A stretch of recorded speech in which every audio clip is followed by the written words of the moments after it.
अगला अध्याय। श्री विष्णु की पराजय में दधीच मुनि के शाप को कारण बताते हुए दधीच एवं शुभ के विवाद का इतिहास। मृत्युंजय मंत्र के अनुष्ठान से दधीच की अवध्यता तथा श्री हरि का शुभ को दधीच की पराजय के लिए यत्न करने का आश्वासन। सूत जी कहते हैं, महर्षियों, अमित बुद्धिमान ब्रह्मा जी की कही हुई यह कथा सुनकर द्विश्रेष्ठ नारद विस्मय में पड़ गए। उन्होंने प्रसन्नता पूर्वक प्रश्न किया, पिताजी, भगवान विष्णु शिव जी को छोड़कर अन्य देवताओं के साथ दक्ष के यज्ञ में क्यों चले गए, जिसके कारण वहां उनका तिरस्कार हुआ? क्या वे प्रलयकारी पराक्रम वाले भगवान शंकर को नहीं जानते थे? फिर उन्होंने अज्ञानी पुरुष की भांति रुद्रगणों के साथ युद्ध क्यों किया? करुणानिधि, मेरे मन में बहुत बड़ा संदेह है। आप कृपा करके मेरे इस संशय को नष्ट कीजिए और प्रभु, मेरे मन में उत्साह पैदा करने वाले शिव चरित्र को कहिए। ब्रह्मा जी ने कहा, नारद, पूर्व काल में राजा शुभ की सहायता करने वाले श्री हरि को दधीच मुनि ने श्राप दे दिया था, जिससे उस समय वे इस बात को भूल गए थे और वे दूसरे देवताओं के साथ दक्ष के यज्ञ में चले गए। दधीच ने क्यों श्राप दिया, यह सुनो। प्राचीन काल में शुभ नाम से प्रसिद्ध महातेजस्वी राजा हो गए हैं। वे महाप्रभावशाली मुनीश्वर दधीच के मित्र थे। दीर्घकाल की तपस्या के प्रसंग से शुभ और दधीच में विवाद आरंभ हो गया, जो तीनों लोकों में महान अनर्थकारी के रूप में विख्यात हुआ। उस विवाद में वेद के विद्वान शिव भक्त दधीच कहते थे कि शूद्र, वैश्य और क्षत्रिय, इन तीनों वर्णों से ब्राह्मण ही श्रेष्ठ है, इसमें कोई संशय नहीं है।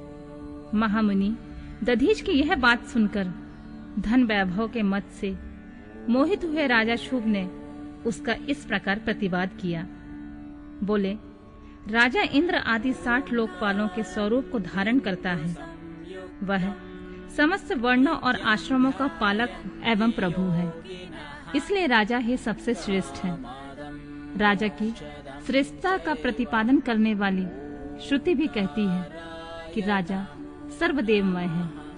मुने, इस श्रुति के कथानुसार जो सबसे बड़ा देवता है वह मैं ही हूँ। इस विवेचन से ब्राह्मण के अपेक्षा राजा ही श्रेष्ठ सिद्ध होता है। च्वयनंदन, आप इस विषय में विचार करें और मेरा अनादर न करें, क्योंकि मैं सर्वथा आपके लिए पूजनीय हूँ। राजा शुभ का यह मत श्रुतियों और स्मृतियों के विरुद्ध था। इसे सुनकर भृगुकुल भूषण मुनि श्रेष्ठ दधीच को बड़ा क्रोध हुआ। मुने, अपने गौरव का विचार करके कुपित हुए महातेजस्वी दधीच ने शुभ के मस्तक पर बाएं मुक्के से प्रहार किया। उसके मुक्के की मार खाकर ब्रह्मांड के अधिपति कुत्सित बुद्धि वाले शुभ अत्यंत कुपित हो उठे और गरज उठे और उन्होंने वज्र से दधीच को काट डाला। उस वज्र से आहत हो भृगुवंशी दधीच पृथ्वी पर गिर पड़े। भार्गव वंशधर दधीच ने गिरते समय शुक्राचार्य का स्मरण किया। योगी शुक्राचार्य ने आकर दधीच के शरीर को, जिसे शुभ ने काट डाला था, तुरंत जोड़ दिया। दधीच के अंगों को पूर्ववत जोड़कर शिव भक्त शिरोमणि तथा मृत्युंजय विद्या के प्रवर्तक शुक्राचार्य ने उनसे कहा, तात दधीच, मैं सर्वेश्वर भगवान शिव का पूजन करके तुम्हें श्रुति प्रतिपादित महामृत्युंजय नाम से श्रेष्ठ मंत्र का उपदेश देता हूँ। त्रयंबकम यजामहे, हम भगवान त्रयंबक का यजन करते हैं। त्रयंबक का अर्थ है तीनों लोकों के पिता प्रभावशाली शिव। वे भगवान सूर्य, सोम और अग्नि तीनों मंडलों के पिता हैं। तत्व, रज और तम तीनों गुणों के महेश्वर हैं। आत्म तत्व, विद्या तत्व और शिव तत्व, इन तीनों तत्वों के आवनही, गाहपत और दक्षिणाग्नि, इन तीनों अग्नियों के सर्वत्र उपलब्ध होने वाले पृथ्वी, जल और तेज, इन तीनों मूर्त भूतों के अथवा सात्विक तथा भेद से विविध भूतों के त्रिदेव, स्वर्ग के, त्रिभुज के, त्रिधा भूत, सबके ब्रह्मा, विष्णु और शिव, तीनों देवताओं के महान ईश्वर महादेव जी ही हैं। यहाँ तक मंत्र के प्रथम चरण की व्याख्या हुई। मंत्र का द्वितीय चरण है सुगंधिम पुष्टि वर्धनम। जैसे फूलों में उत्तम गंध होती है, उसी प्रकार वे भगवान शिव संपूर्ण भूतों में, तीनों गुणों में, समस्त कृतियों में, इंद्रियों में, अन्यान देवों में और गणों में उनके प्रकाशक सारभूत आत्मा के रूप में व्याप्त हैं। अतएव सुगंध युक्त एवं संपूर्ण देवताओं के ईश्वर हैं। यहाँ तक सुगंधिम पद की व्याख्या हुई है। अब पुष्टि वर्धनम की व्याख्या करते हैं। उत्तम व्रत का पालन करने वाले द्विश्रेष्ठ महामुनि नारद, उन अंतर्यामी पुरुष शिव से प्रकृति का पोषण होता है। महातत्व से लेकर विशेष पर्यंत संपूर्ण विकल्पों की पुष्टि होती है तथा मुझ ब्रह्मा का, विष्णु का, मुनियों का और इंद्रियों सहित देवताओं का भी पोषण होता है। इसलिए वे ही पुष्टिवर्धनम है। अब मंत्र के तीसरे चरण और चौथे चरण की व्याख्या करते हैं। उन दोनों चरणों का स्वरूप यूं है। उर्वारुक में बंधनाय मृतो मुक्षीय मामृतात, अर्थात प्रभु जैसे खरबूजा के पक जाने पर लता बंध से छूट जाता है, उसी तरह मैं मृत्युंजय बंधन से मुक्त हो जाऊं, मैं अमृत पद से पृथक न होऊं। वे रुद्रदेव अमृत स्वरूप हैं, जो पुण्य कर्म से, तपस्या से, स्वाध्याय से, योग से अथवा ध्यान से उनकी आराधना करता है, उसे नूतन जीवन प्राप्त होता है। इस सत्य के प्रभाव से भगवान शिव स्वयं ही अपने भक्त को मृत्यु के सूक्ष्म बंधन से मुक्त कर देते हैं, क्योंकि वे भगवान ही बंधन और मोक्ष देने वाले हैं। ठीक उसी तरह जैसे शरीर उर्वारुक अर्थात ककड़ी का पौधा अपने फल को ही स्वयं लता के बंधन से बांधे रखता है और पक जाने पर स्वयं उसे बंधन से मुक्त कर देता है। यह मृत संजीवनी मंत्र है, जो मेरे मत से सर्वोत्तम है।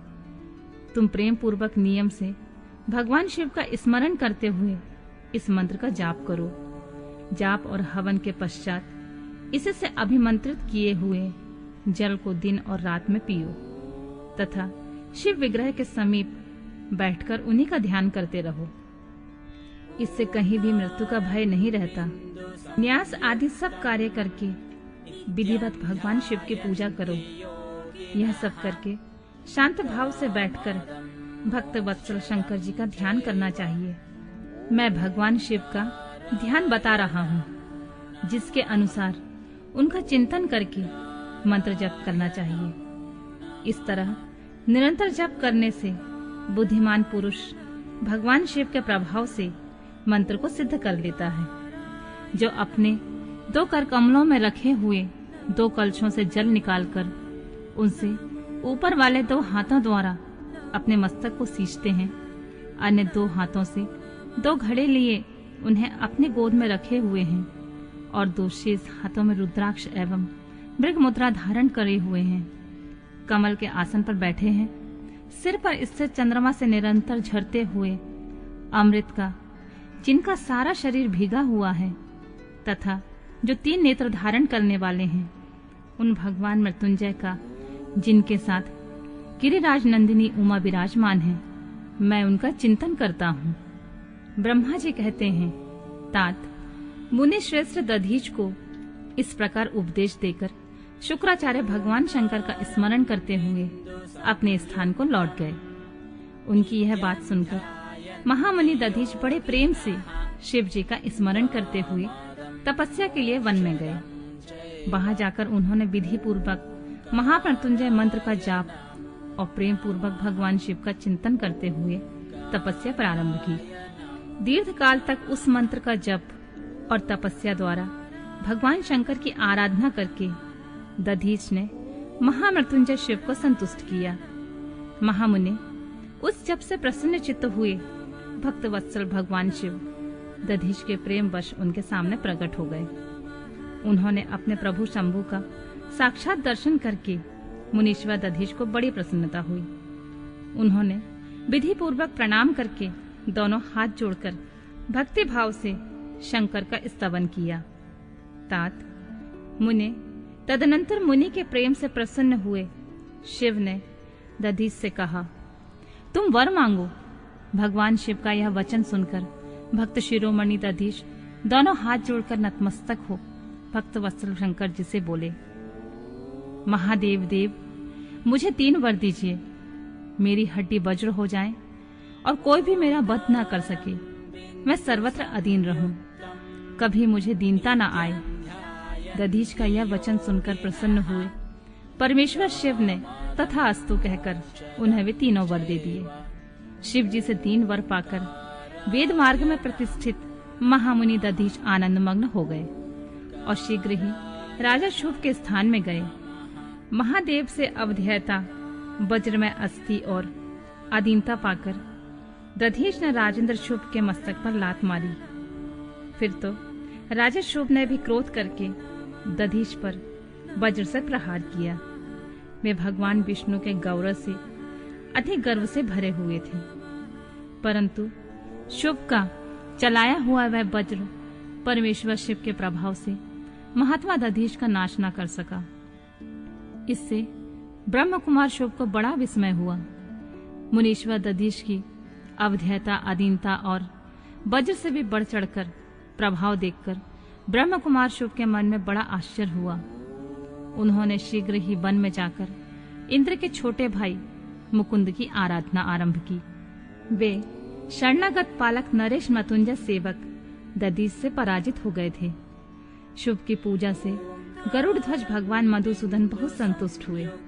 उन्होंने राजा को दिव्य दृष्टि प्रदान की। उस दिव्य दृष्टि से ही जनार्दन देव का दर्शन करके उन गरुड़ ध्वज को शुभ ने प्रणाम किया और प्रिय वचनों द्वारा उनकी स्तुति की। इस प्रकार देवेश्वर आदि से प्रशंसित उन अजय ईश्वर श्री नारायण देव का पूजन और स्तवन करके राजा ने भक्ति भाव से उनकी ओर देखा तथा उन जनार्दन के चरणों में मस्तक रखकर प्रणाम करने के पश्चात उन्हें अपना अभिप्राय सूचित किया।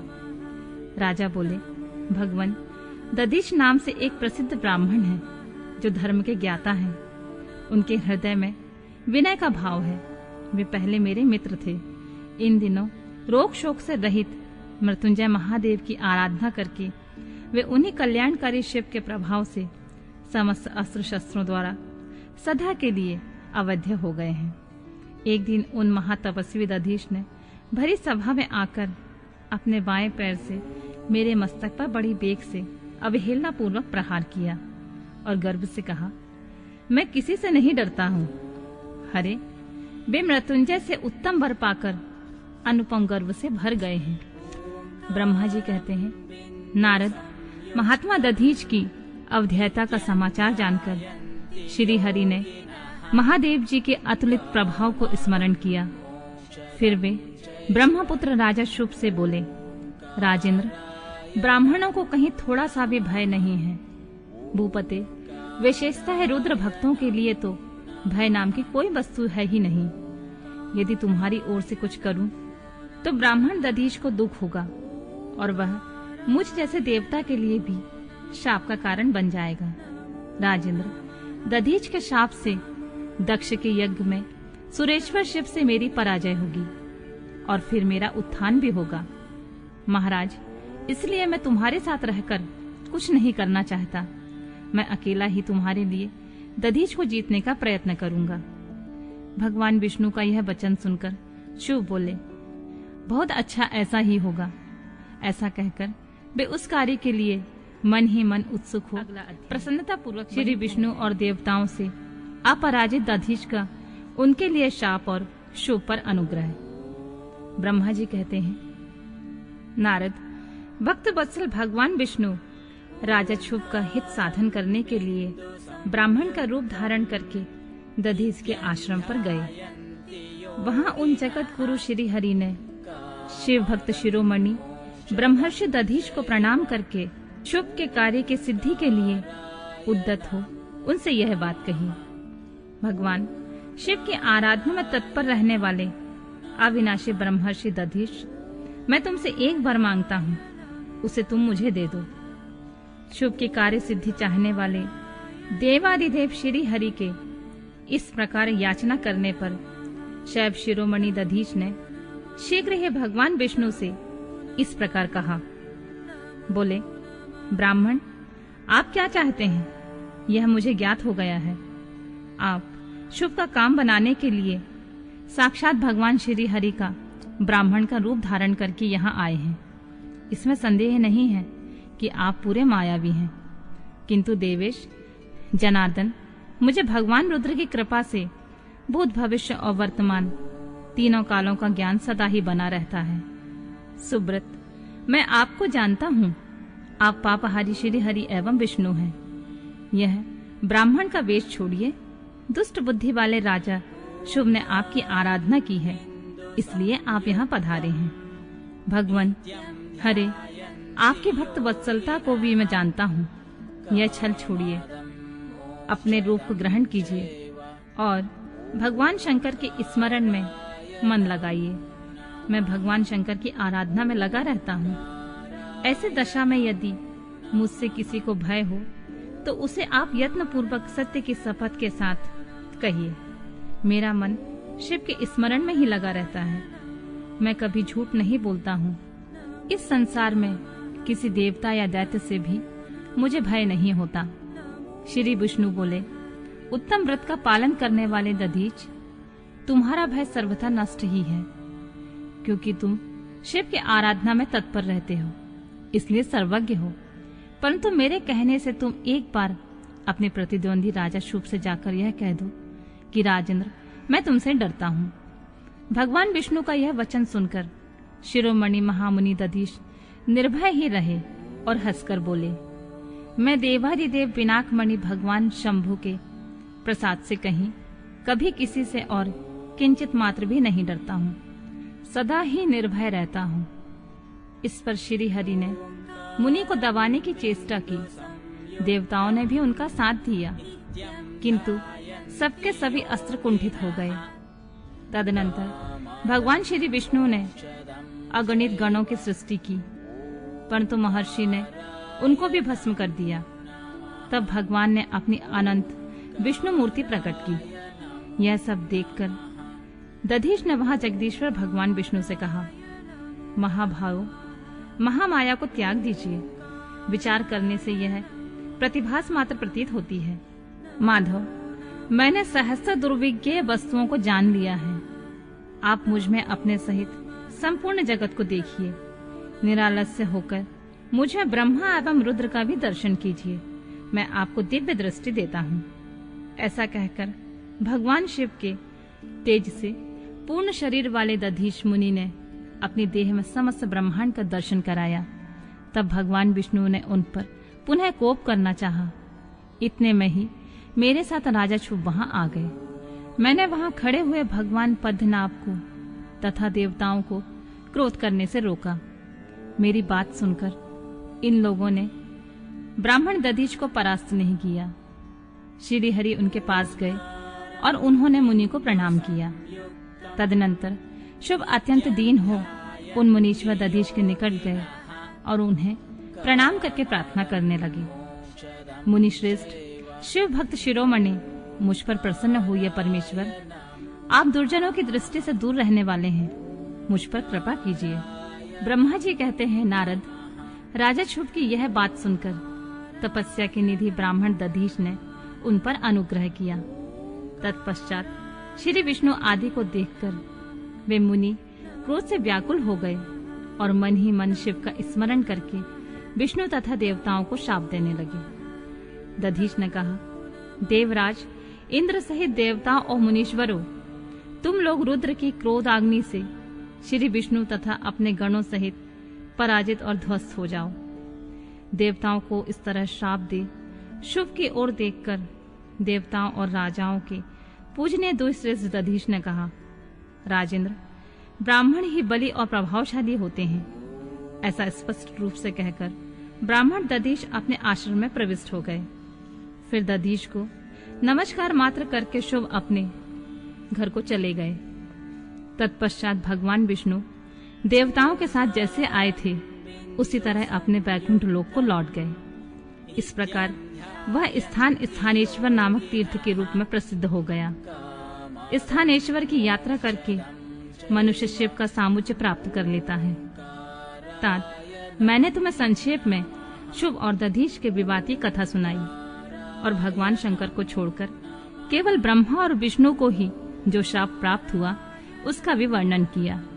जो शुभ और दधीच के विवाद संबंधी इस प्रसंग को नित्य पाठ करता है वह अपमृत्यु को जीतकर देह त्याग के पश्चात ब्रह्मलोक में जाता है।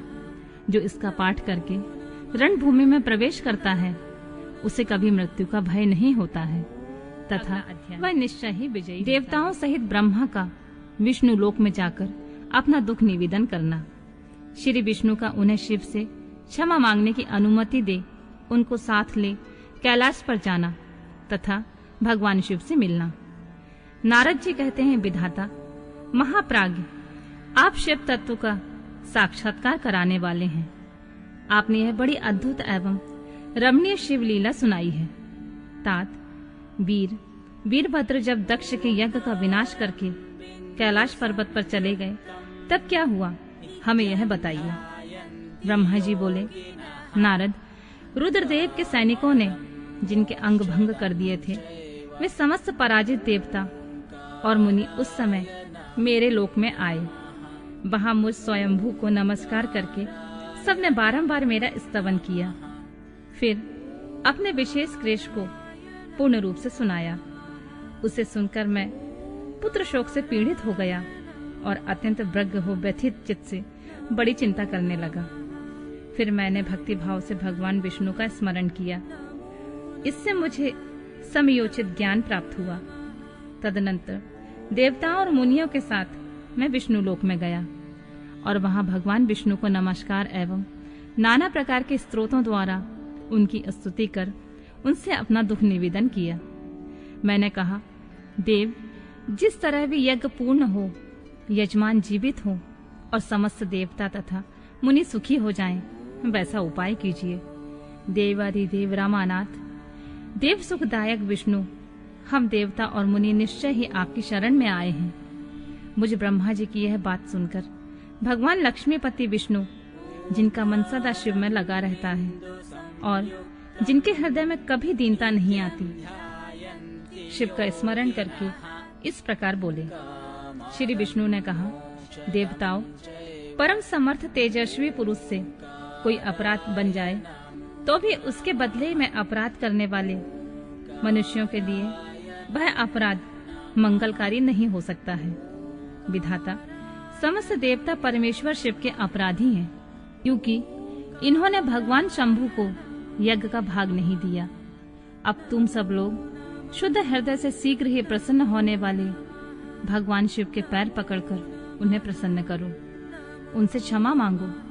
जिन भगवान के कुपित होने पर यह सारा जगत नष्ट हो जाता है तथा जिनके शासन से लोकपाल सहित यज्ञ का जीवन शीघ्र ही समाप्त हो जाता है, वे भगवान महादेव इस समय अपने प्राण वल्लभा सती से बिछुड़ गए हैं तथा अत्यंत दुरात्मा दक्ष ने अपने दुर्वचन रूपी बाणों से उनके हृदय को पहले से ही घायल कर दिया है।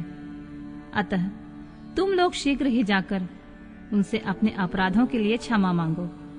विधे, उन्हें शांत करने का केवल यही सबसे बड़ा उपाय है। मैं समझता हूँ ऐसा करने से भगवान शंकर को संतोष होगा। यह मैंने सच्ची बात कही है ब्राह्मण। मैं भी तुम सब लोगों के साथ शिव के निवास स्थान पर चलूंगा और उनसे क्षमा मांगूंगा। देवता आदि सहित मुझ ब्रह्मा को इस प्रकार आदेश देकर श्री हरि ने देवगणों के साथ कैलाश पर्वत पर जाने का विचार किया। तदनंतर देवता, मुनि और प्रजापति आदि जिनके स्वरूप ही हैं, वे श्री हरि उन सबको साथ लेकर अपने बैकुंठ धाम से भगवान शिव के शुभ निवास गिरिश्रेष्ठ कैलाश को गए। कैलाश भगवान शिव को सदा ही अत्यंत प्रिय है। मनुष्यों से भिन्न किन्नर, अप्सराएं और योग सिद्ध महात्मा पुरुष उनका भली भांति सेवन करते हैं तथा वह पर्वत बहुत ही ऊंचा है। उसके निकट रुद्रदेव के मित्र कुबेर की अलका नामक महादिव्य एवं रमणीय पुरी है, जिसे सब देवताओं ने देखा है।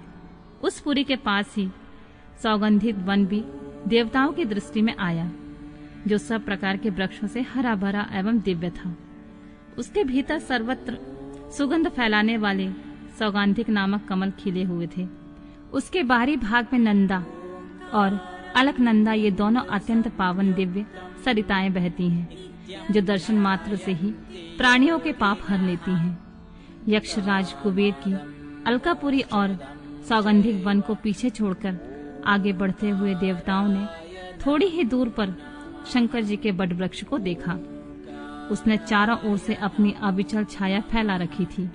वह वृक्ष 100 योजन ऊंचा था और उसकी शाखाएं 75 योजन तक फैली हुई थी। उस पर कोई घोंसला नहीं था और ग्रीष्म का ताप तो उससे सदा दूर रहता था। बड़े पुण्यात्मा पुरुषों को ही उसका दर्शन हो सकता है। वह परम रमणीय और अत्यंत पावन है। वह दिव्य वृक्ष भगवान शंभु का योग स्थल है, योगियों के द्वारा सेव्य और परम उत्तम है। मुमुक्षुओं के आश्रयभूत उस महायोगमय बट वृक्ष के नीचे विष्णु आदि सब देवताओं ने भगवान शंकर को विराजमान देखा। मेरे पुत्र महासिद्ध सनकादि, जो सदा शिव भक्ति में तत्पर रहने वाले और शांत हैं, बड़ी प्रसन्नता के साथ उनकी सेवा में बैठे थे। भगवान शिव का श्री विग्रह परम शांत दिखाई देता था। उनके सखा कुबेर, जो गुहाकों और राक्षसों के स्वामी हैं, अपने सेवक गणों तथा कुटुंबी जनों के साथ सदा विशेष रूप से उनकी सेवा किया करते हैं। वे परमेश्वर शिव उस समय तपस्वी जनी को परम प्रिय लगने वाला सुंदर रूप धारण किए बैठे थे। भस्म आदि से उनके अंगों की बड़ी शोभा हो रही थी। भगवान शिव अपने वत्सल स्वभाव के कारण सारे संसार के सुहृदय हैं। नारद उस दिन वे एक कुशासन पर बैठे थे और सब संतों के सुनते हुए तुम्हारे प्रश्न करने पर तुम्हें उत्तम ज्ञान का उपदेश दे रहे थे। वे बायां चरण अपनी दाई जांघ पर और दायां हाथ बाएं घुटने पर रखे, कलाई में रुद्राक्ष की माला डाले सुंदर तर्क मुद्रा से विराजमान थे। इस रूप में भगवान शिव का दर्शन करके उस समय विष्णु आदि सब देवताओं ने दोनों हाथ जोड़कर मस्तक झुकाकर तुरंत उनके चरणों में प्रणाम किया और मेरे साथ भगवान विष्णु को आया देख सत्पुरुषों के आश्रयदाता भगवान रुद्र उठकर खड़े हो गए। उन्होंने सिर झुकाकर उन्हें प्रणाम भी किया। फिर विष्णु आदि सभी देवताओं ने जब भगवान शिव को प्रणाम कर लिया, तब उन्होंने मुझे नमस्कार किया। ठीक उसी तरह जैसे लोगों को उत्तम गति प्रदान करने वाले भगवान विष्णु प्रजापति कश्यप को प्रणाम करते हैं, तत्पश्चात देवताओं, सिद्धों, गणाधीशों और महर्षियों से नमस्कृत तथा स्वयं भी श्री विष्णु को एवं मुझको नमस्कार करने वाले भगवान शिव से श्री हरि ने आदरपूर्वक भगवान शिव की स्तुति, भगवान शिव का देवता आदि के अंगों के ठीक होने और दक्ष के जीवित होने का वरदान देना, श्री हरि आदि के साथ यज्ञ मंडप में पधार कर शिव का दक्ष को जीवित करना तथा दक्ष और विष्णु आदि के द्वारा उनकी स्तुति। देवताओं ने भगवान शिव जी की अत्यंत विनय के साथ स्तुति करते हुए अंत में कहा, आप पर परमेश्वर परात्पर तथा परातत्पर हैं। आप सर्वव्यापी विश्व मूर्ति महेश्वर को नमस्कार है। आप विष्णु कलत्रक, विष्णु क्षेत्र, भानु भैरव, शरणागत वत्सल, त्र्यंबक तथा विरहणशील हैं। आप मृत्युंजय हैं। शोक भी आपका ही रूप है। आप त्रिगुण एवं गुणात्मा हैं। चंद्रमा, सूर्य और अग्नि आपके नेत्र हैं। आप सबके कारण और धर्म मर्यादा स्वरूप हैं।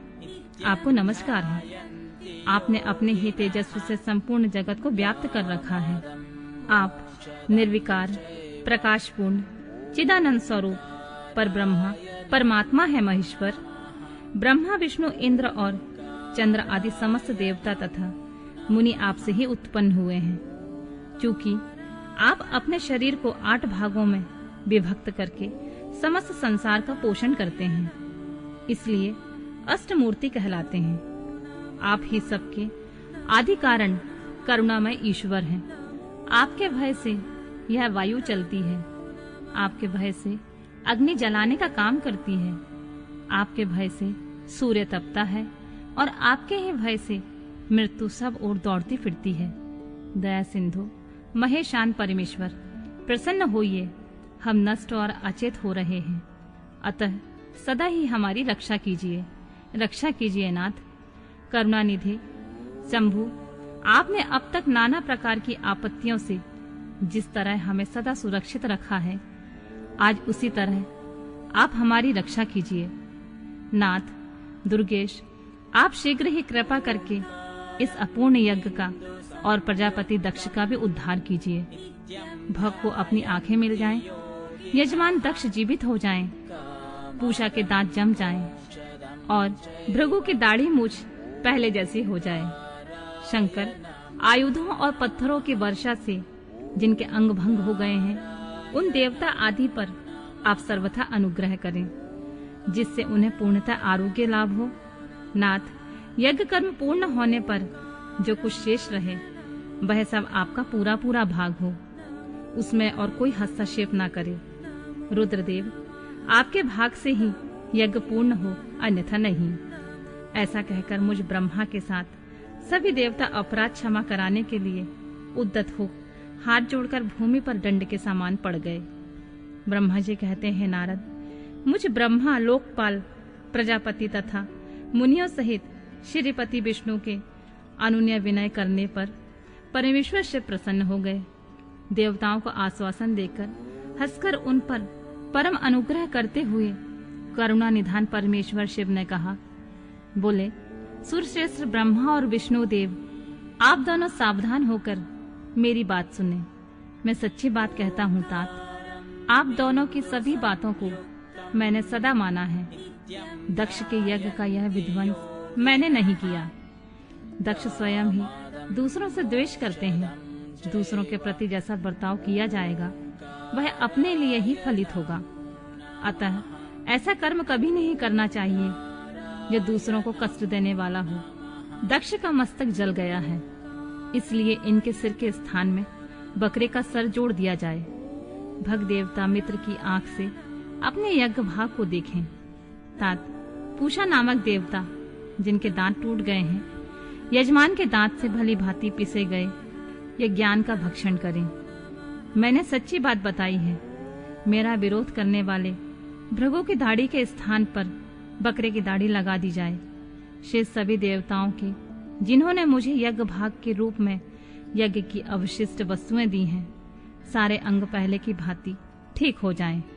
अर्धवीयों आदि याज्ञिकों में से जिनकी भुजाएं टूट गई हैं, वे अश्विनी कुमारों की भुजाओं से, और जिनके हाथ नष्ट हो गए हैं, वे पूषा के हाथों से अपने काम चलाएं। यह मैंने आप लोगों को प्रेमवश कहा है। ब्रह्मा जी कहते हैं, नारद, ऐसा कहकर वेद का अनुसरण करने वाले सुर सम्राट चराचर पति दयालु परमेश्वर महादेव जी चुप हो गए। भगवान शंकर का वह भाषण सुनकर श्री विष्णु और ब्रह्मा सहित संपूर्ण देवता संतुष्ट हो उन्हें तत्काल साधुवाद करने लगे। तदनंतर भगवान शंभु को आमंत्रित करके मुझ ब्रह्मा और देवर्षियों के साथ श्री विष्णु अत्यंत हर्षपूर्वक पुनः दक्ष की यज्ञशाला की ओर चल पड़े। इस प्रकार उनकी प्रार्थना से भगवान शंभु, विष्णु आदि देवताओं के साथ कनखल में स्थित प्रजापति दक्ष की यज्ञशाला में पधारे। उस समय रुद्रदेव ने वहां यज्ञ का और विशेषतः देवताओं तथा ऋषियों का जो वीरभद्र के द्वारा विध्वंस किया गया था, उसे देखा। स्वाहा, स्वधा, पूषा, तुष्टि, धृति, सरस्वती और अन्य समस्त ऋषि, पितर अग्नि तथा अन्यान्य बहुत से यक्ष, गंधर्व और राक्षस वहां पड़े थे। उनमें से कुछ लोगों के अंग तोड़ डाले गए थे, कुछ लोग के बाल नौच लिए गए थे, और कितने ही उस समरांगण में अपने प्राणों से हाथ धो बैठे थे। उस यज्ञ की वैसी दुर्वस्था देखकर भगवान शंकर ने अपने गणनायक महापराक्रमी वीरभद्र को बुलाकर हंसते हुए कहा, महाबाहु वीरभद्र, तुमने यह कैसा काम किया? तात, तुमने थोड़ी ही देर में देवता तथा ऋषि आदि को बड़ा भारी दंड दे दिया। वत्स, जिसने ऐसा द्रोहपूर्ण कार्य किया है, उस विलक्षण यज्ञ का आयोजन किया है और जिसे ऐसा फल मिला है, उस दक्ष को तुम शीघ्र यहाँ ले आओ। भगवान शंकर के ऐसा कहने पर वीरभद्र ने बड़े उतावली के साथ दक्ष का धड़ लाकर उनके सामने डाल दिया। दक्ष के उस शव को सिर से रहित देखकर लोक कल्याणकारी भगवान शंकर ने आगे खड़े हुए वीरभद्र से हंसकर पूछा, दक्ष का सिर कहाँ है? तब प्रभावशाली वीरभद्र ने कहा, प्रभु शंकर, मैंने तो उसी समय दक्ष के सिर को आग में होम कर दिया था। वीरभद्र की यह बात सुनकर भगवान शंकर ने देवताओं को प्रसन्नता पूर्वक वैसी ही आज्ञा दी जो पहले दे रखी थी। भगवान भव ने उस समय जो कुछ कहा उसकी मेरे द्वारा पूर्ति कराकर श्री हरि आदि सब देवताओं ने भृगु आदि सबको शीघ्र ही ठीक कर दिया। तदनंतर शंभु के आदेश से प्रजापति के धड़ के साथ यज्ञ पशु बकरे का सिर जोड़ दिया गया। उस सिर के जोड़े जाते ही शंभु की शुभ दृष्टि पड़ने से प्रजापति के शरीर में प्राण आ गए और वे तत्काल सोकर जगे हुए पुरुष के भांति उठकर खड़े हो गए। उठते ही उन्होंने अपने सामने करुणानिधि भगवान शंकर को देखा। देखते ही दक्ष के हृदय में प्रेम उमड़ आया। उस प्रेम ने उनके अंतःकरण को निर्मल और प्रसन्न कर दिया। पहले महादेव जी से द्वेष करने के कारण उनका अंतःकरण मलिन हो गया था, परंतु उस समय शिव के दर्शन से वे तत्काल शरद ऋतु के चंद्रमा की भांति निर्मल हो गए। उनके मन में भगवान शिव की स्तुति करने का विचार उत्पन्न हुआ, परंतु वे अनुरागाधिक्य के कारण अपनी तथा मरी हुई पुत्री का स्मरण करके व्याकुल हो जाने के कारण तत्काल उनका स्तवन न कर सके। थोड़ी देर बाद मन स्थिर होने पर दक्ष ने लज्जित होकर लोक शंकर शिव शंकर को प्रणाम किया और उनकी स्तुति आरंभ की। उन्होंने भगवान शंकर की महिमा गाते हुए बारंबार उन्हें प्रणाम किया और फिर अंत में कहा, परमेश्वर, आपने ब्रह्मा होकर सबसे पहले आत्म तत्व का ज्ञान प्राप्त करने के लिए अपने मुख से विद्या, तप और व्रत धारण करने वाले ब्राह्मणों को उत्पन्न किया था। जैसे ग्वाला लाठी लेकर गौओं की रक्षा करता है, उसी प्रकार मर्यादा का पालन करने वाले आप परमेश्वर दंड धारण किए उन साधु ब्राह्मणों की सभी विपत्तियों से रक्षा करते हैं। मैंने दुर्वचन रूपी वाणों से आपका परमेश्वर को बीन डाला था, फिर आप मुझ पर अनुग्रह करने के लिए यहाँ आ गए। अब मेरी ही तरह अत्यंत दैन्यपूर्ण आशा वाले इन देवताओं पर भी कृपा कीजिए। भक्त वत्सल दीनबंधु शंभु, मुझ में आपको प्रसन्न करने के लिए कोई गुण नहीं है। आप षड्विध ऐश्वर्य से संपन्न परात्पर परमात्मा है, अतः अपने ही बहुमूल्य उदारतापूर्ण वर्ताव से मुझ पर संतुष्ट हों।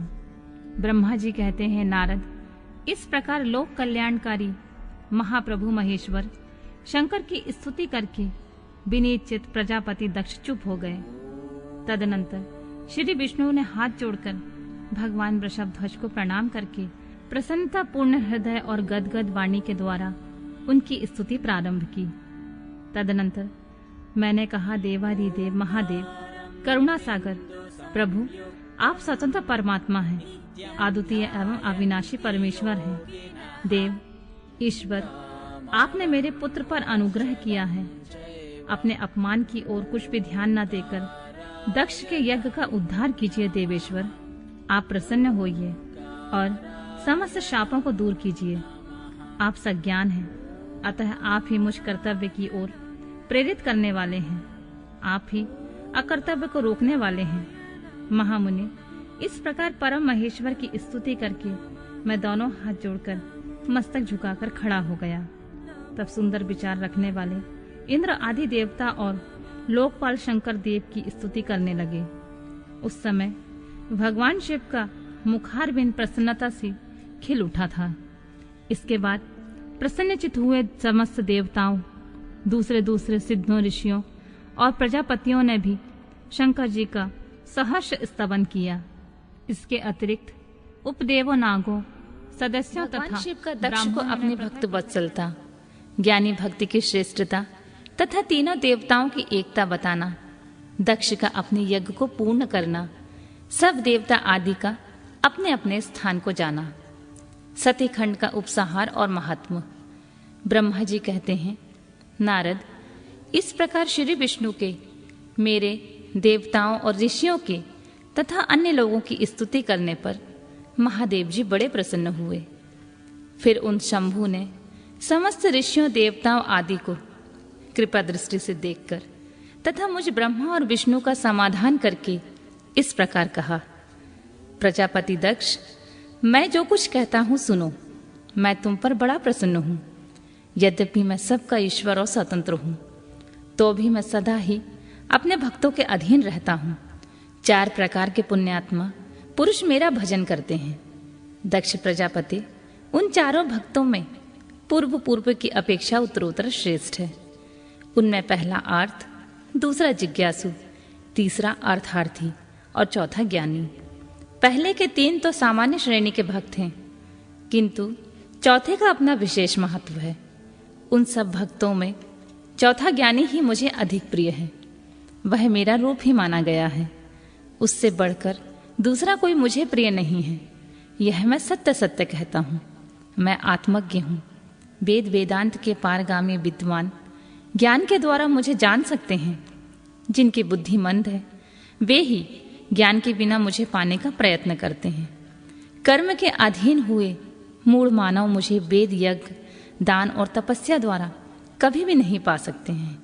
अतः दक्ष, आज से तुम बुद्धि के द्वारा मुझ परमेश्वर को जानकर ज्ञान का आश्रय ले समाहित चित्त से होकर कर्म करो।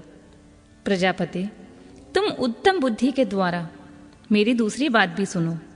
मैं अपने सगुण स्वरूप के विषय में इस गोपनीय रहस्य को धर्म की दृष्टि से तुम्हारे सामने प्रकट करता हूँ।